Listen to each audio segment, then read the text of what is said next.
Welcome to the EW Podcast. I'm your host, Eric White, and today I have the pleasure of being joined by Erec Smith. Thanks for joining me, Eric. Thanks for having me, Eric. By the way, you have a good American name. Yeah. Yes. Two I Erics. appreciate it. I might have to switch to Dr. Smith to just make sure people know which Eric is being referred to, but I'm sure it won't be too hard. Well, I mean, if you want to get technical about it, you know, you're Eric and I'm Erec. But Ooh, is that how you actually pronounce it? no. Okay. Just for the sake of distinguishing ourselves. Yeah. We'll just go with that. Exactly. Cool. Yeah. So I've been looking forward to this for a while. I first was familiar with your. I first became familiar with you after speaking with Zach Rhodes, our mutual contact, on the phone. He was telling me he had the interview with you coming up, and he was very excited about it. Gave me some background on you, and then that interview was my first, long form exposure to you and your thoughts and your work. And so as soon as I saw it, I was like, oh man, I'd love to talk to this guy as well. So I really appreciate you joining me and taking the time today. I'm sure you're busy. I am, but this is worth it. You know, in a sense, I've been following you too. I don't know if you see when I like your tweets or whatever. I don't know. Oh yeah, I've seen a couple of those come through. So thanks. Yeah. So maybe we can just get started with who you are. What do you do, and how did you get to where you are? Just your version of your vital, your vitae, curriculum vitae, whatever that is. Yeah. How far back do you want me to go? I want to go back to the beginning, but maybe let's start with the most relevant current things you're doing and working on, and then we'll maybe work our way back a little bit. That sounds like a good idea. All right. So I am a professor of rhetoric. What is rhetoric? Well, there are several definitions that have been given throughout history. But the most common one, and the one most referenced, if I'm not mistaken, is Aristotle's. And his definition of rhetoric is the ability to discern in any given situation the available means of persuasion. So what does that mean? If you have one message you want to get across to as many people as possible, you're going to convey that message differently to a fraternity, right, than you will to, a bridge club at an old folks home, right? And you're going to use different metaphors. You're going to use different references. You're going to not use certain things based on your audience, right, if you truly want to persuade them. So that's the simple definition of it, but rhetoric is vast. Persuasion isn't just interpersonal. It's not just one person on stage to an audience. Persuasion can be national. How do you persuade people to abide by an ideology? How do you persuade people to support your push for a war? How do you do those things? So that's what I'm interested in. And also, how do you persuade people to embrace a group identity, right? So I'm very interested in those things. So is rhetoric then, I mean, obviously the use of language is a very important thing when talking about, critical race theory or current movements for, like Black Lives Matter, for example. The use of language is something that is leveraged to persuade people to believe a certain way or to act a certain way. Is that kind of the entry point for you? Like, how did you become interested? And I guess to preface this question, I should say that you are the author of a book called A Critique of Anti-Racism in Rhetoric and Composition, The Semblance of Empowerment. And you're also a Black gentleman, a Black American. So yes. Yeah, for people listening. Well, I thank you for acknowledging that I'm Black. Some people call me multiracially white. So there's that issue. And issues like that are why I'm doing this work right now. I had no intention of writing a book like A Critique of Anti-Racism in Rhetoric and Composition. But in March of 2019, I heard a keynote address in which white people were demonized as an inherent problem, and that people of color were suffocated by whiteness, quote unquote, whenever surrounded or whenever in a predominantly white space. So I questioned it. I went on a listserv and I said, is this really, I'm paraphrasing, obviously. But I basically said, is this the best way to go about this? Can we have a conversation, about best practices for helping our minority students who need help or want help? And the reaction to that changed me because it was vitriolic, ad hominem to a large degree, riddled with fallacies about what I said and what I didn't say and things like that, and ultimately dismissive. What ensued was what Harold Garfinkel called a status degradation ceremony. The fact that you're asking this question means that you're not fully on board, so we have to destroy you to show other people that they better be fully on board, right? And to teach you a lesson about, which ideology you're supposed to abide by. All things decidedly illiberal, and anti-academic, really. Academia, especially among rhetoricians, right? This is a rhetoric and composition listserv. Academic discourse is about critical inquiry. It's about addressing people who may disagree with you, listening to their reasons why, and presenting your own, or if their argument is good enough, taking it on. That's what academia is supposed to be. It's intertextual in that sense. But when it comes to anti-racism, that's not the case whatsoever. When it comes to anti-racism, there is one way of looking at things, and if you question it, you will be demonized. And that's what happened. So out of that came a critique of anti-racism in rhetoric and composition, the subtitle being the semblance of empowerment, because they thought they were being empowered and pushing back on somebody who dared doubt their worldview, right? What they were doing was expressing disempowerment, the inability to hear that worldview and discuss it. Instead, you have to destroy the person who presented it. That's weakness. And I wrote a book explaining why it's weakness. And that's where I am now. Yeah. How did you end up in that place where you're obviously a heterodox thinker who doesn't just fall in line with people because they look like you or occupy the same space as you? What in your background led you to be that way? Have you experienced racism in your life? How do you view, I guess this is a big question to just ask. How did you go from an innocent child to a man who is willing to point out where things like that are wrong? Well, I was an individual, capital I, the second I left the house. No choice of my own. I was one of the few Black kids in my neighborhood and my school from K through 8. And they let me know it. They definitely let me know it. And, I felt like kind of an outsider then. So I was happy as a clam to graduate 8th grade and go to a diverse high school with other Black people, and I was going to hang out with them, and they were going to be my brethren. They were going to have my back, and, and nobody would ever, make me try to make me feel less than ever again. I should say, a little, digression here, but, when people were pointing out my difference when I was a kid, they never succeeded in making me feel inferior. They succeeded in making me sad. The fact that somebody was so invested in making me sad made me sad, right? So that happened, but they never convinced me that I was inferior or I was less than or something like that.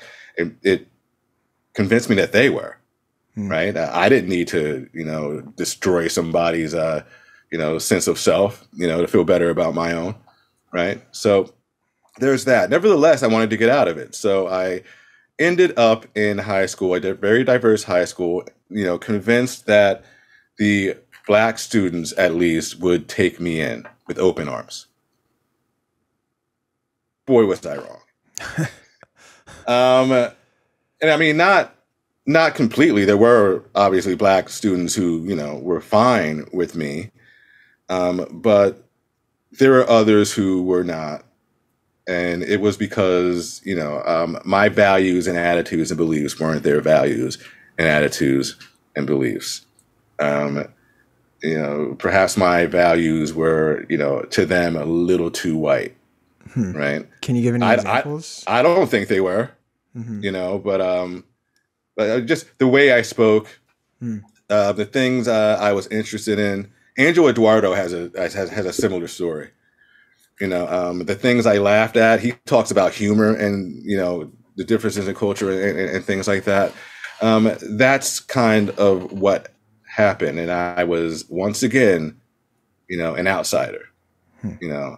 This eye was placed on me, scarlet eye, I guess, for individual. And I got interested. Well, first of all, I got frustrated and sad again. But a little later, I got interested in how these differences come about and why they remain differences. The differences that your differences from the students you went to high school with, is that specifically? Well, yes, but the differences of one social circle from another, right? Or one ethnicity from another. Why are they so insular? Why is it such a bad idea to take some ideas and interests from one and bring them to another? I was fascinated by that. Now, this is long before I had any knowledge of terms like rhetoric or discourse, or anything like that. But I was tacitly interested in those things. So, you go to college, you go to grad school, you discover that there is a department or a program in rhetorical theory. You realize it's what you've been looking for, and you get a PhD in it. So that's why I am here. Okay. And how has your view of racism in America evolved over your life, I guess? Because I guess for me, maybe a little backstory on my experience. Kind of, I really became interested in this topic. I think like a lot of people, as I am half Dominican, half white. I probably identify more as white, having grown up mostly around white people throughout my life. So I would probably not be considered Dominican by most people. But I never, I can't say I ever experienced racism. There were some kids who would, maybe pick on me a little bit in high school, but nothing that I would say was racism. So the real first time that I was like, oh, I need to spend some time thinking and learning about this was after George Floyd. That was kind of like the time where I was like, I think a lot of people share that, right? Yeah. And it would seem so. Yeah. And I was my girlfriend and I were very active in the Black Lives Matter protests here. And I've told this story a bunch of times, so I'll keep it short. But on the last day of protests, we were walking back downtown, and we were on the sidewalk with a big group of people. There's a police officer in the middle of the street blocking traffic to make sure we can proceed safely. And a white girl in front of us, maybe 20 years old, probably younger, is yelling at this cop, swearing at him, telling him he should be ashamed, all of these things. And I'm like, whoa, wait a minute. That's kind of when this light bulb went off for me. I was like, wait, I don't want to be, is this what this is? Because I don't want to be a part of it if it is. And that's, from there, I can pretty much thank Coleman Hughes for all the work he was doing at that time, for kind of giving me that other perspective of like, whoa, wait a minute, there is something really interesting. And I don't know if it's nefarious, but it's not completely honest happening here. And so I just wonder what your experience was like growing up, seeing all the unrest, not just last year, but years prior, and how your views on racism in America might have evolved. Well, how have they evolved? I feel like I've always embraced, the tenets of the civil rights movement, right? Which, equality, judge people in the content of their character, and embrace, not a jettisoning of colorblindness. Merit, although, we can definitely have a conversation about what merit entails. Merit as a concept, is something I believe in. And I believe in the ability for every race, creed, sex to have the opportunity to develop the skills to become meritorious, or something like that. Now, some people don't have access to certain resources when growing up that others do. And that's unfortunate, or they don't have as easy access to those things as other people do. Nevertheless, it's out there for them. And I guess emphasizing that is something that's changed for me. I never really emphasized that before. I just emphasized, be colorblindness, don't judge people by the color of their skin, don't be racist, get to know somebody before you judge them. These are my ideas about race and racism. Now I feel myself having to say, yes, okay, redlining happened. Mm-hmm. Okay, so are you going to sit there and be defeatist and just give up and basically say this is hopeless, I can't get ahead? Or are you going to get ahead and solve the residual effects of redlining, or work with other people to solve the residual effects of redlining? This defeatism, this fatalism that I see in anti-racist circles is something that is more emphasized now than it ever was before. I've noticed it before, but I didn't really dedicate my career to talking about it.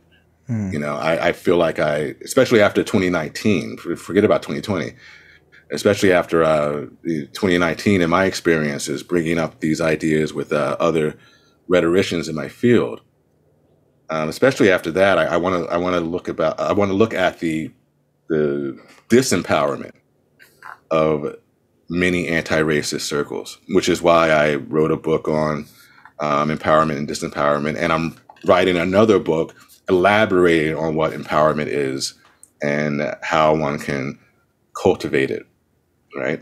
So I guess my attitude about racism changed in that I'm more focused on empowerment and staving off that disempowerment that results in fatalism, defeatism, and things like that. I guess that's usually attributed to conservative people, right? The pick yourself up by the bootstraps kind of thinking that I think it tends to ignore a lot of real issues that are happening in society. I wonder how you, I don't want to get into your political alignment or anything, but I just wonder how you view that and what might be missing from, like, what is the other layer to saying that there's people are empowered and can pick themselves up and become who they want to be, where there's like some people who are really having a hard time. Like, how do you reconcile those two things? There are things you can do and things out there for you if you're having a hard time. In my neighborhood, there are, school programs that can give you those resources, like, preparing for SATs or, entrance exams for college and things like that. It's basically a free or at most very inexpensive way of getting those resources, right? They're there. There are other resources like that there. There's I used to give workshops on writing for high school students. I stopped doing that because the organization with I was doing it, I had a kind of a falling out with them. That's a totally different story.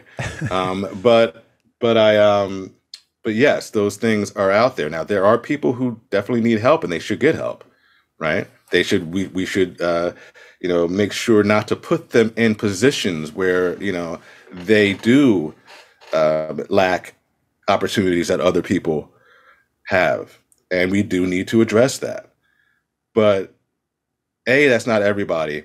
And B, there are ways to address that without just embracing this we can't get ahead because people are holding us down thing, right? That's what I don't like. So yeah, I'm not the whole pick yourself up by the bootstraps thing. What that says to me isn't that I am this individual and I never need help. What that says to me is that I have resilience and grit, right? And to at least have the ability to take care of myself and be self-reliant in most situations, right? but I'm not perfect, and I'm only human. So there will be times when I need help, and that's how I see that. I don't see it as just everybody is this individual who shouldn't need help, and I can do whatever I want whenever I want. I don't really see it that way. Do you? I mean, let me think how to phrase this, because I think one of the things that happens, at least when I try to broach this subject with people in my circle, is that they'll throw things that are clearly issues, incarcerament rates, and poverty levels in Black communities. And those things will be used to justify their belief that there is systemic racism in the United States. And so whenever I'm talking with those people, it can be difficult to acknowledge that that's true, but also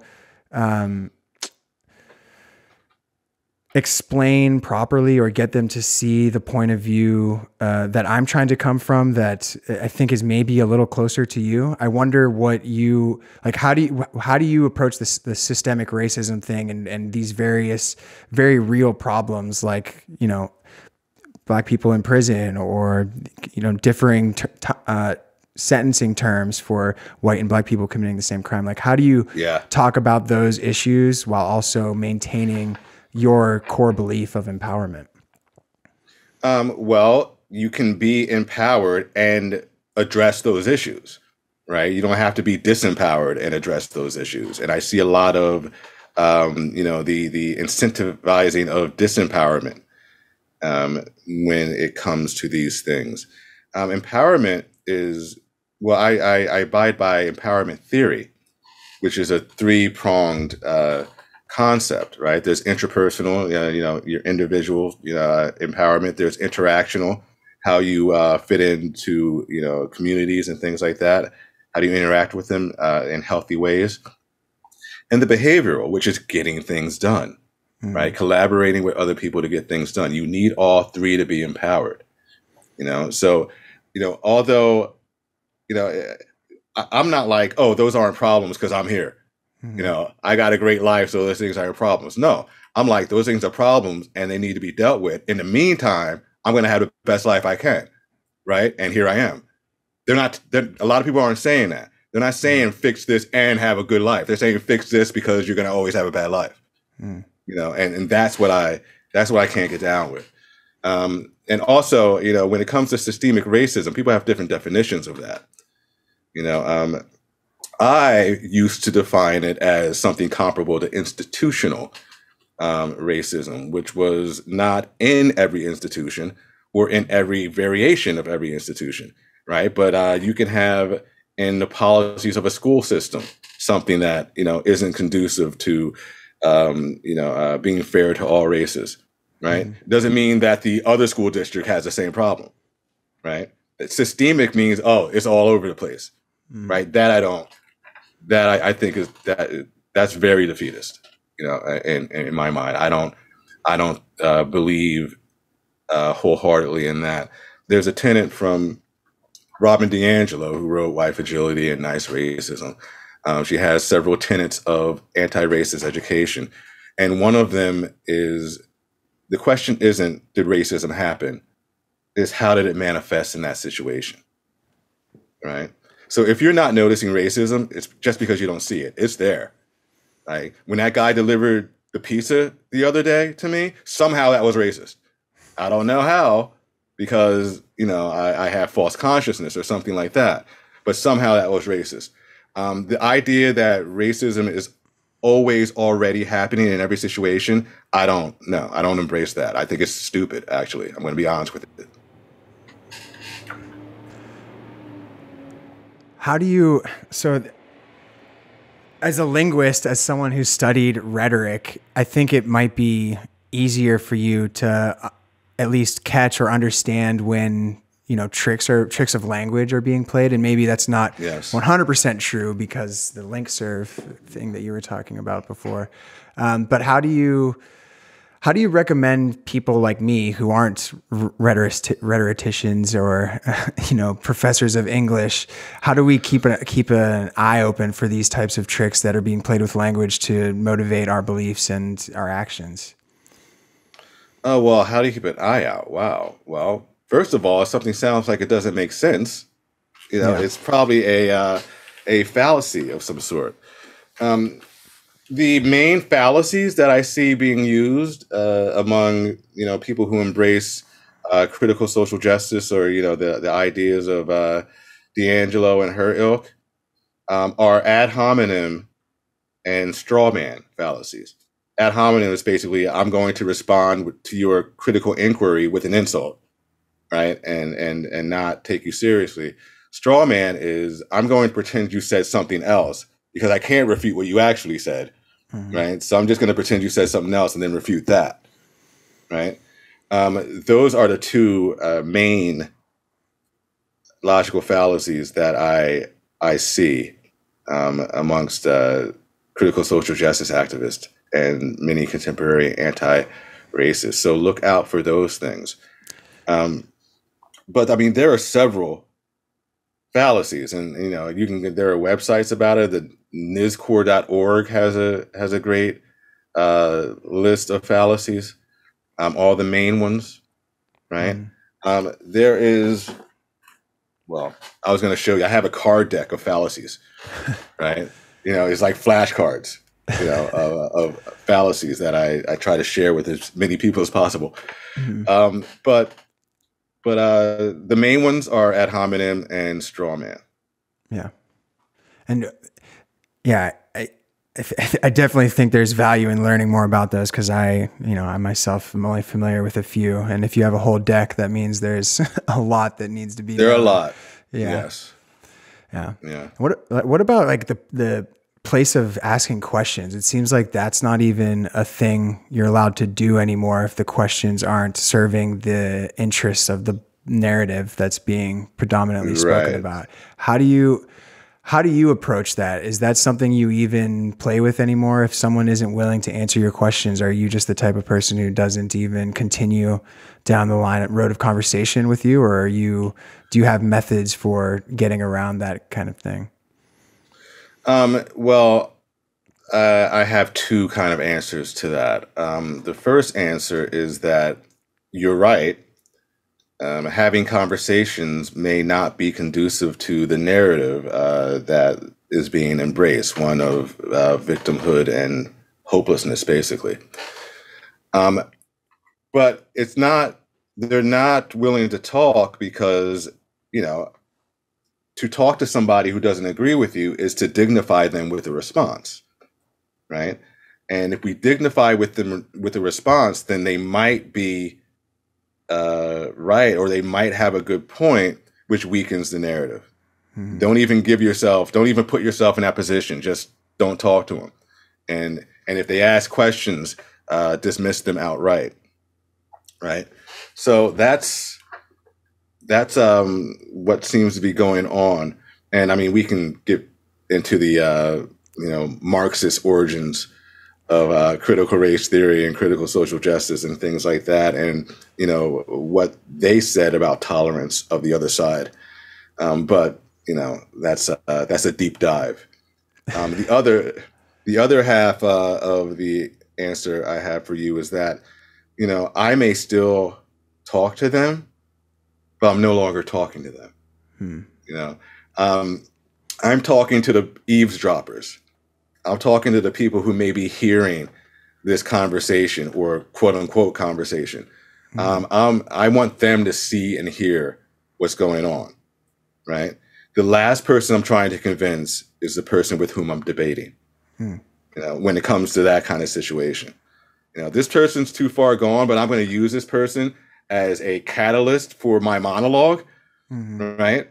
That other people will hear, especially other people who have not come to conclusions and are still trying to figure out what's going on. That's fair. And I that reminds me of something I was thinking about while getting ready for this conversation, was just that the very fact that questions and, heterodox opinions are unwelcome. It seems like, to me, it just seems like this will eventually all fizzle out. Like if there's just only you have to listen to us and we're going to do these things. And if you question it, well, you're the bad guy. Doesn't the bottom eventually fall out of that? Like eventually, I don't know if it's going to be in 10 or 15 years when we start producing students who can't do basic things in our world of physics, or sooner than that. But it just seems like it's not something that is sustainable in the long run. And I wonder if you have any thoughts on that. Bettina Love is a doctor of education. She said in a podcast talk during the Q&A, I believe, our job is to tear it down. The next generation can build it back up. So, and she's not the only person with that sentiment. There are people in my field who say this all the time. The person who gave that speech that I, questioned, has been heard loudly saying, let's tear this down, So the idea, is if what you want to do is tear things down so you can build it back up, which is a Marxist tenet, Marx was so into that he didn't really give a good explanation of what follows. He was just like, we need to tear it down, right? And whatever we build back up will be better than this, right? So that's the idea. So if you have, if this keeps going, you're going to have a society in the future that is so unstable, right? Because nobody knows what they're doing, because they didn't learn that. What they did learn is hatred for other people. What they did learn is that they're the oppressor and I'm the oppressed, right? What they did learn is that at every turn, the world's trying to hold them down, right? They did learn that. So they didn't learn those other things. They did learn this. Now they're growing up. Now that revolution's coming. That's the idea anyway. And, like I said, there are some threads of Marxist thought in a lot of critical theory, whether it's critical race theory or critical feminism or something like that. And that's kind of where it remains, right, with this idea that the key is to tear it down, which is also why, people use so many fallacies. People are unreasonable. You need reason and rationality to build things, right? You need reason and rationality to collaborate with other people and make things better. You don't need reason and rationality to tear things down, right? You need, blunt force to do that. You need, unreason, illogic, right? Because that shakes people. That knocks people off their square, So a lot of the times, I believe they have no intention of being right. The point isn't being right. The point is to, what's the term I'm looking for? I don't know, agitate. Okay. Right. The point is to agitate people to the point where they're doubting themselves.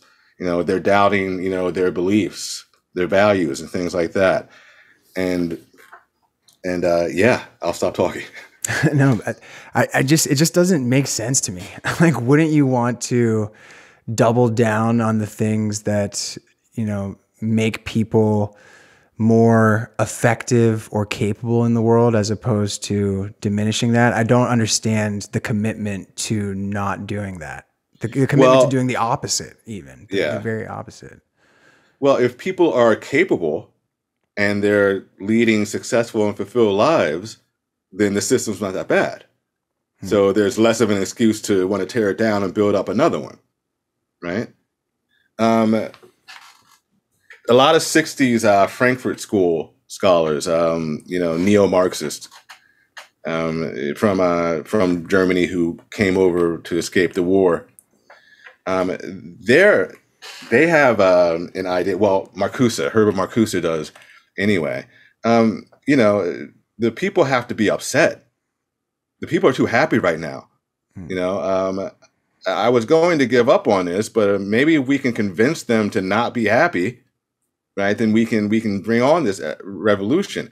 Oh, who's totally not happy? black people. Let's ride their coattails rather. Let's get on the back of that train and see where it goes, because we want to tear down society, and they're very mad at society, right? Especially since Marcuse was writing essays like Repressive Tolerance around the time of King's death, right? So he's seen, here's this, the angry proletariat isn't happening, and it needs to happen for the revolution to come. Oh, wait, it is happening. It's the black people. So let's ride this for as long as we can. That almost sounds a little conspiratorial, though, as though there's someone pulling the strings in the shadows. And it would be conspiratorial if 2 years later, this was happening. This has been a long time coming, right? That was in the 60s when you talked about that. Now it's 2021. And the reason why I don't talk about this a lot is because it sounds like a conspiracy theory. But if you do the research, you can see these connections, right? I'm not, if you read Marcuse, you can be like, oh, yeah, okay. And some of the other Frankfurt School scholars as well. You can even see things in the critical race theorists, that are kind of suspicious. So yeah, it's really it's not a conspiracy if it's plausible. I'm not saying Democrats are eating babies and there's or things like that. I mean, I'm saying look at the origins of this theory. It was heavily Marxist. We should consider the comparisons, or we should consider the similarities between what's going on and Marxism more seriously. It's a hard thing to do when most people aren't interested in diving into history or have lived through something like that. And it's a uphill battle. Is there a recommendation of a place to, would you recommend reading Marx straight up, or is there some sort of framework or someone who has, what would you recommend? Gramsci's work, Trotsky wrote about Black nationalism and Marxism. Now, he wrote explicitly about it. Actually, various people, and I'm blanking on some right now, have taken up that subject matter. The relationship between the Black civil rights, specifically, especially the ones who are giving up on peaceful protests and things like that. How do they relate to Marxism? How does Marxism relate to them? So, Trotsky has a book on Marxism and Black nationalism you can check out. I would read the late 60s, early 70s essays from Herbert Marcuse. Just read some of the critical race theory. Some of it's not all bad, but it has morphed into something way too illiberal to be of any good to contemporary society. It's good if you want to tear down society, but otherwise not so much. I was hoping I guess it's unavoidable to have to define critical race theory and to give a texture to what we're talking about. There'll undoubtedly be some people listening who have heard the term but don't know what it means, really, what it signifies. Do you have a short version of what it is that's palatable for this medium? Yes, but let me say first what critical theory is or was originally and what's going on now are different things, in my opinion. People call it today critical race theory because it does derive from critical race theory, but it derives from critical race theory the way neo-Marxism derives from Marxism, right? You need the latter to have the former, but they're not the same thing. So I just wanted to say that right now, and I'll explain, some what's going on contemporarily, momentarily. But critical race theory comes out of legal studies. In fact, critical legal studies preceded critical race theory. And it is about looking at Well, first of all, it's about distrusting classical liberal values because apparently it's taking too long for Black people to rise up, right? And they also saw it as a way to maintain white supremacy, right? So that's like the main tenet. We don't trust these classical liberal values. But some of the more specific tenets and intersectionality, which I think is a great idea. Mm-hmm. It makes total sense. Don't look at somebody as one demographic. They are an intersection of various demographics. When trying to judge their behavior or something like that, take that into consideration.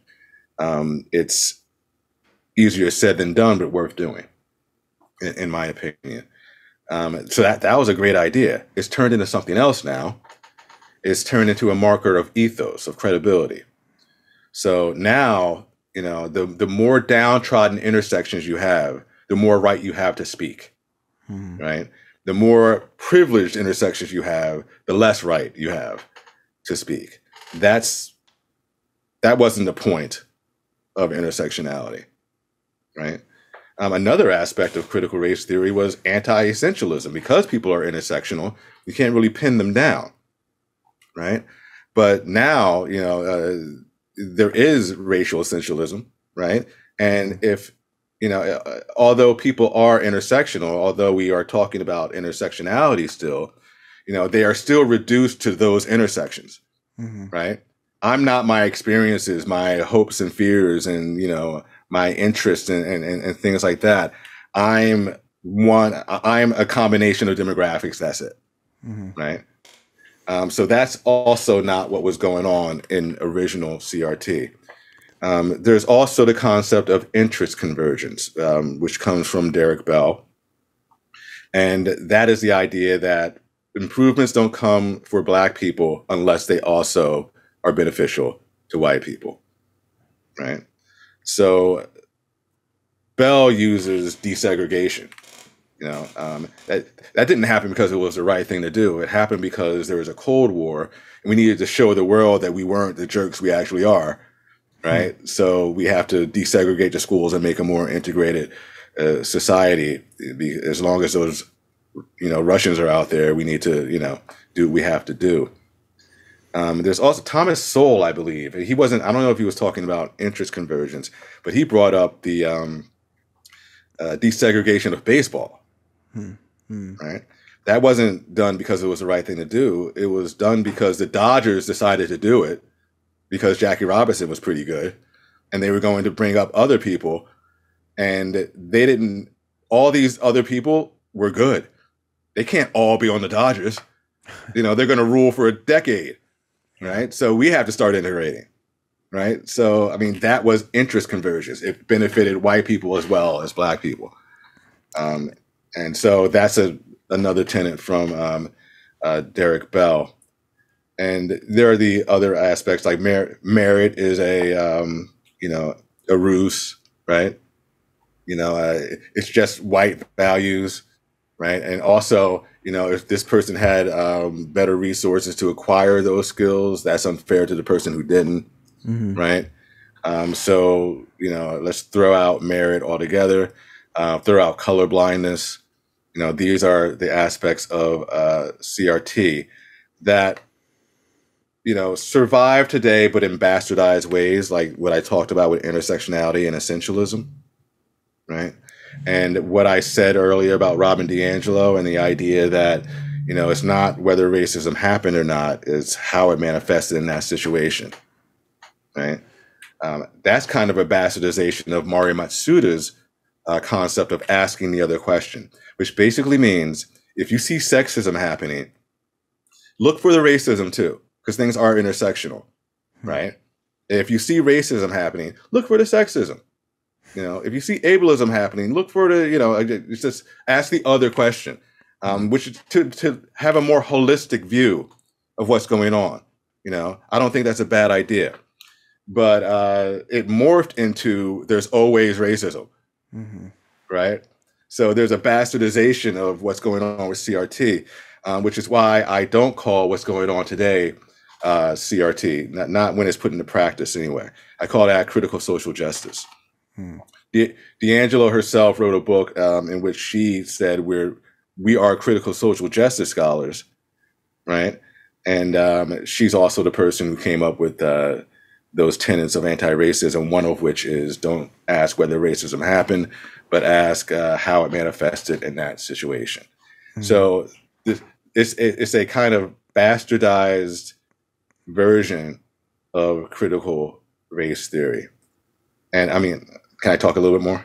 Yeah, please. Okay. I'll write down what I'm thinking. Sure. The bastardization may also come from a split in CRT in the earlier days, not the early days, but like the 90s, early aughts and things like that, where, there were the racial realist, right, or the material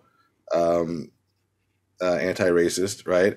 And then there were the idealists, right? The materialists wanted to look at what was wrong policy-wise, change that, get things done.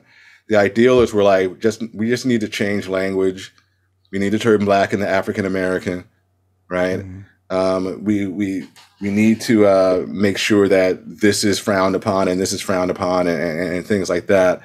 And this is about symbolism, dignity and things like that. That one won out, right? And I believe Richard Delgado complained about this. It's either Richard Delgado or Derek Bell again, complained that we were leaning too far towards the idealist and not the realist. So the idealist kind of won out. It's a lot easier to embrace. It's a lot easier to pull off because you don't really have to do anything, right? And when 2020 came along, people want to know what they can do immediately. And what they can do immediately is the idealist version. Unfortunately, the idealist version is just that. Idealist is symbolic. It's what in my book I call prefigurative, which means it's just all an act. There's no intention of actually bringing these things to fruition, right? And that's what we're seeing now as well. So critical social justice, a bastardization of critical race theory, but an embrace of the idealist form of CRT. So when these ideas were first thought of, like the thing, intersecting values, the Derek Bell idea, it just seems like a recognition that good things might happen for not the best reasons, but they're still, in the long run, good. How were most of these ideas created with just either a benign or good intent, or like how do these go from being what seems like a good thing to me in the long run to now being bastardized? Like, what is that? How did that happen? Like, is it a strictly an incentive-driven thing that people noticed that there was a market for teaching people these ideas in a very radical way whenever they're their most vulnerable or something? I don't. That's how the original CRT scholars saw things. They, it's not like they just said this stuff. They weren't hot takes. They wrote essays, and books explaining themselves, right? And I think I don't want to mind read here, right? I don't want to go back and say, well, they were really thinking this, I don't want to do that at all. And whether they were just doing it to have something to say or to excuse, things like achievement gaps or something like that, I really don't know. I don't even know what's going on these days. I don't really know what D'Angelo is trying to do. I think it's a grift, but again, I can't read her mind, and she won't talk to me. So, have you tried? I never figured that out. No, I haven't. I haven't tried, but I just I have a little faith in it because she doesn't talk to anybody else, unless they were interviewing them and aren't going to push back. Mm-hmm. Yeah. Have you had any conversations with any of the other leading critical social justice speakers or people like Kendi or anyone in that vein? No, I have not. No, I don't know anybody who has. Yeah. Yeah. It seems like going back to that bottom falling out thing, it doesn't seem as though, if you're not able to take on questions or to defend your ideas in front of people who doubt them, it just doesn't seem like a long-term strategy. Well, it's not a very good long-term strategy at all.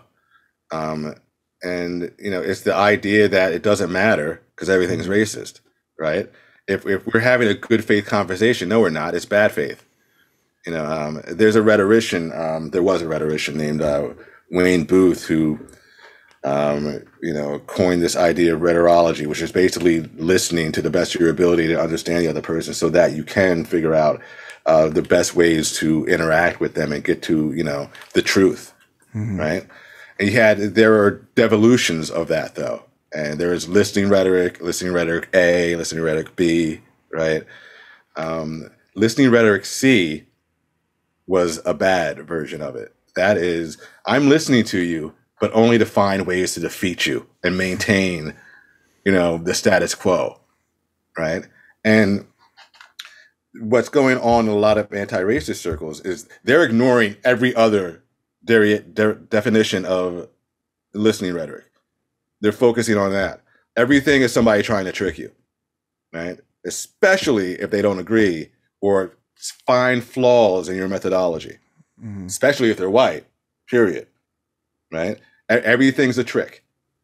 So when that's the case, you're not going to enter into too many conversations with people who don't agree with you 100%. And yes, it's not a long-term solution unless your goal is segregation, right? Yeah. Or just tearing down the system.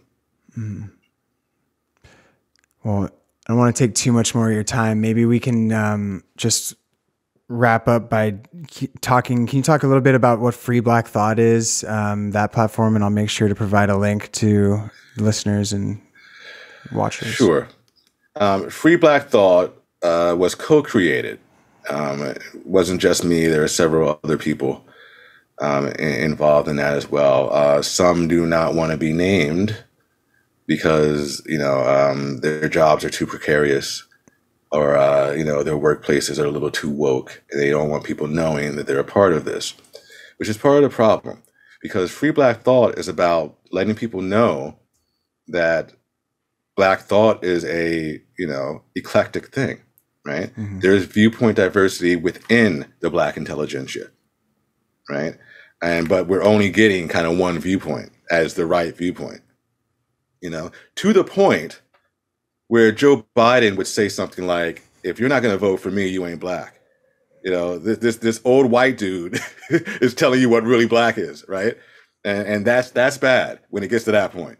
So we thought we'd create a website, which is basically, a compendium of a bunch of writers who are saying things that aren't often heard in mainstream media or college campuses, or something like that. We also have a journal of Free Black Thought where people can contribute ideas that probably wouldn't be published in other venues, right? Especially when it comes to viewpoint diversity among Black people.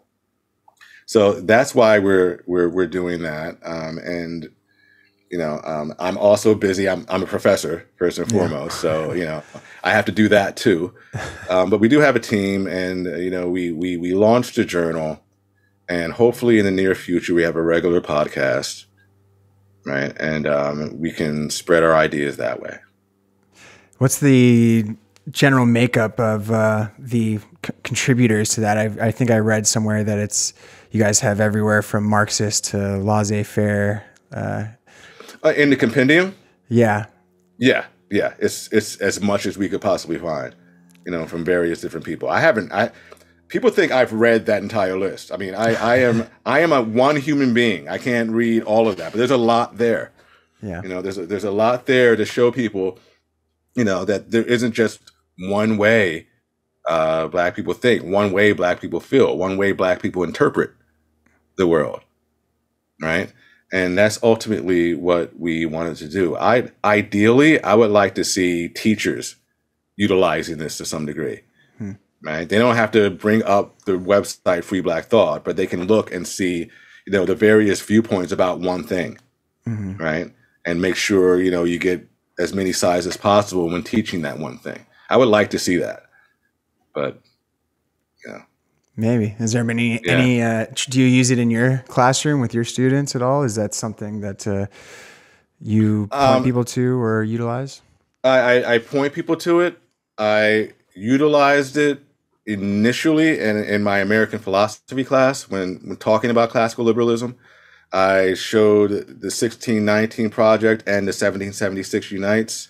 I juxtaposed them. We talked about it, but I haven't done it since then. But I won't do it until we get to the 60s with Malcolm and Martin in their early manifestations, and Kendi.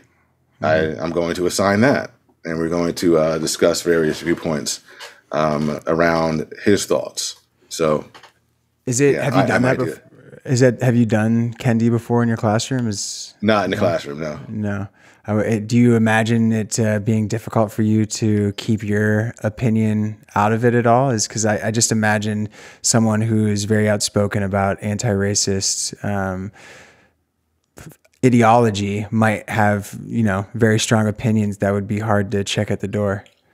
Well, here's the thing. My students already know who I am, right? And, I think I'm pretty good at, presenting something as objectively as possible and having people, give me their thoughts and not get upset about it. I mean, I think I'm really good at that, actually. But it doesn't matter anymore because 2.5 weeks ago, I gave a talk here, in which it was pretty clear that I wasn't happy with D'Angelo, right? And critical social justice and things like that. And word is spreading on that. So I think the cat's out of the bag. But I can still, I'll still present these things as fairly as possible.